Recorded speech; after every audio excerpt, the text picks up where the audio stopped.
it's just the biggest rush you'd ever experience. It's you're going up to 140 k an hour. You've got no brakes. There's no option of putting brakes on in the middle of the track, so it's just shaved glass, and you're going 140 clicks.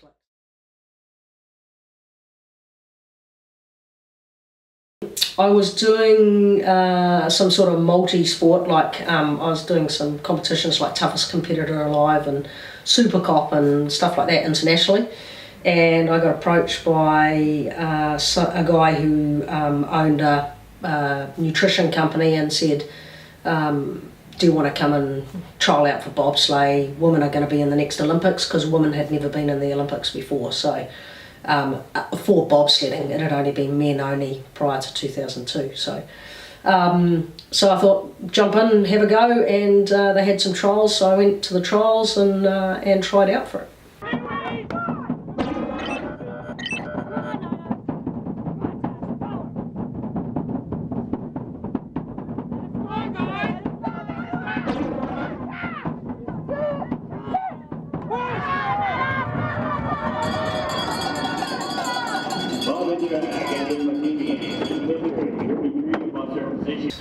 Lowest point's always got to be crashing.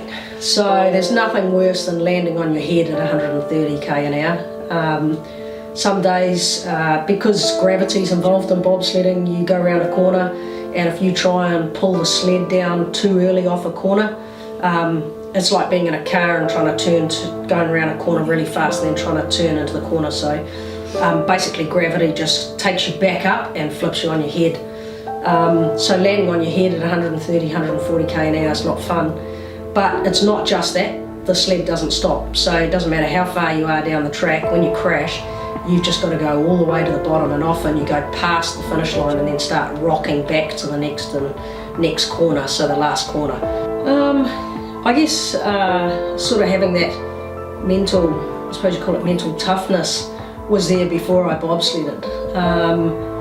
I mean, you needed it for bobsledding, but I guess having sort of faith in yourself is the biggest thing. So it's about not feeling fear, or being able to control fear. So often people don't actually believe they can do it. They don't believe they can succeed, and I'm just not one to accept that. So for me, I can do absolutely anything. So I guess that's why I took on bobsledding.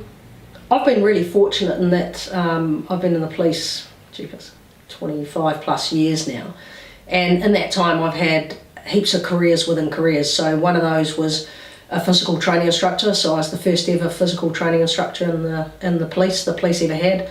I was an investigator in the CIB, a detective. I was a prosecutor for about 4 years. Today I work in a district in Waikato as area commander in Western Waikato, and there's 2 other female inspectors as well in the district leadership team, and the leadership team is the sort of high level leadership of that area or of that district, and it might only be it's less than 10 people, and yet there's 3 female inspectors. And I know that influencing women and sort of appreciating diversity in our organisation and inclusiveness is what's going to get us ahead as an organisation. I guess when I left school I had no idea really what I wanted to do. I'd always thought the police would be exciting, and that's why I joined the police, for the excitement and the variety and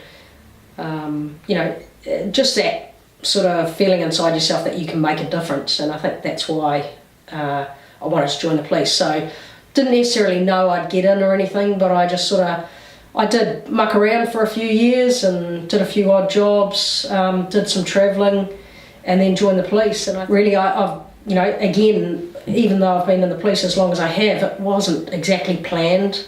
So I didn't plan 25 years ago that I'd be sitting here as a area commander for Western Waikato, but I guess the more you do and the more chances you take and the more experiences you have, and in fact the more failures you have, the stronger you get, the more determined you get to come out the other side.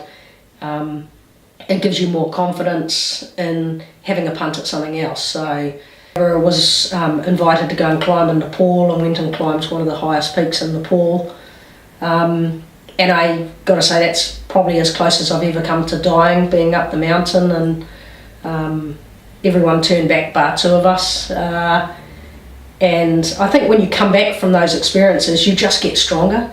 And the reason you get stronger is because you know how close you got to either dying or to failing, and it's always wanting to sort of push the envelope and push the limits. And until you start doing that, you have no idea of your potential, because none of us know how good we are until we take a punt. So if I was to give a message to anyone, you know, and kids leaving school, teenagers finishing year 13, I'd be saying, go out, have a go at everything. Take a punt. If you want to go and travel overseas, go and do it. If you want to go and do a part-time job, go and do it. If you want to do a gap year, go and do it. You can never ever make a mistake, ever, because every experience makes you stronger, and every experience gives you more confidence to take another chance and have another go.